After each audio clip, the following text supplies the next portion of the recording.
Vets and euthanasia, what's the right thing to do?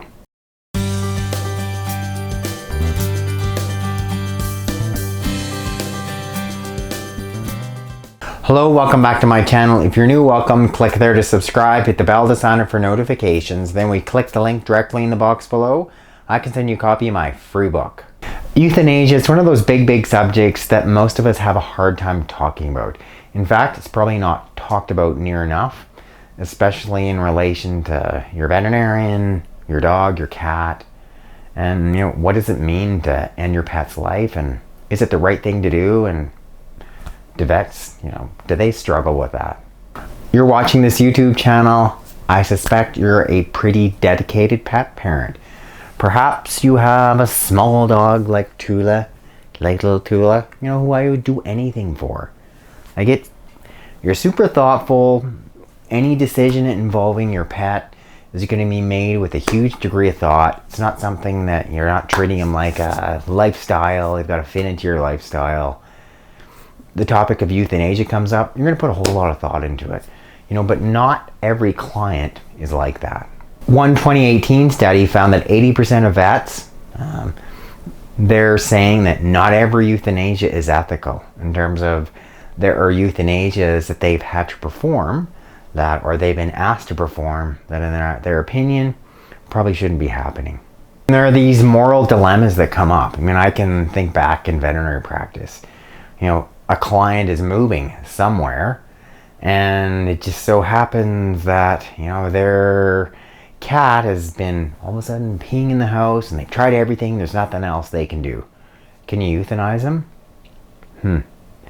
Or their dog is in, like say they got a little dog like Tula, say there's been some type of accident, injury, there's been a broken femur, clearly a bone that could be fixed with surgery, but they don't have the money, right? So they're in a position where you as a vet, you could fix it, but you've got a client that just doesn't have the funds to do that. So what are your options?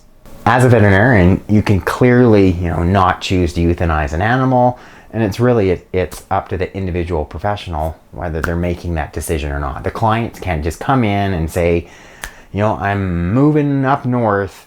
Yeah, can you euthanize Fluffy? Obviously you as a professional can make that decision and say no, this won't happen, and many veterinarians do, but you're still having to make those decisions and those choices, and you're stuck in that being the one to decide, does this animal live or not?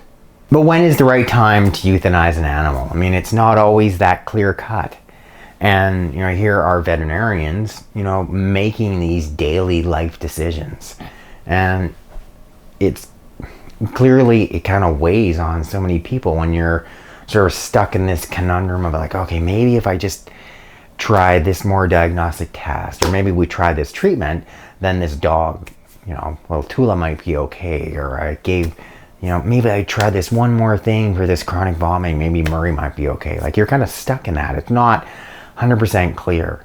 So it really is this, this huge moral stress that many veterinarians face on a daily basis. So then you end up with compassion fatigue. A big part of it is taking all of this on. You as a professional taking all that stuff on, and here it is, you're holding this dog's life in your balance, and that dog means so much to that whole family.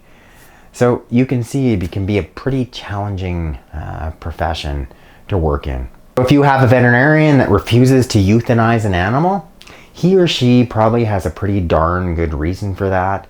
And, he's had to think, strong and hard around the decision to do that. I recall being in practice and you've had a client bringing in animals that are, less than well cared for, and a slightly older animal, clearly losing weight. They're saying, he or she, can you please euthanize my animal? Sometimes you're kind of left with, what happens if I don't euthanize that dog, or I don't euthanize that cat? Does that then mean that, he's going to take it out back and his life won't end peacefully via euthanasia? You're trying to weigh all those decisions. So it's not just, the simple decision or not of, injecting in euthanol. It's a hard decision to make. And, I practiced for nearly 20 years. It didn't get any easier.